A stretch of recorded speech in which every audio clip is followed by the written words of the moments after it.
嗱，呢段錄影就想分享下用 Gemini 咧去做個 live chat，去揀榴蓮啊，試下揀榴蓮。咁咧你就可以先撳右下角，係啦，右下角呢一個嘅叫 live chat 嘅圖案啦嚇，你可以撳下。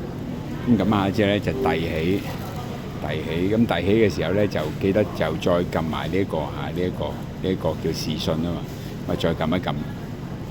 佢就試下問佢啦，喂依家邊個榴蓮靚啊？我想揀個榴蓮啊！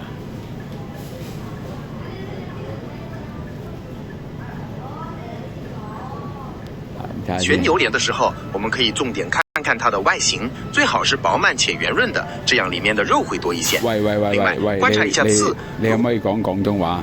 廣東話。好意思，我哋繼續用廣東話講啦。揀榴蓮嘅時候，除咗睇外形飽唔飽滿，仲可以聞下香味濃唔濃，同埋清清甜。不如你同我揀一個，你同我圈一個出嚟啊！喂。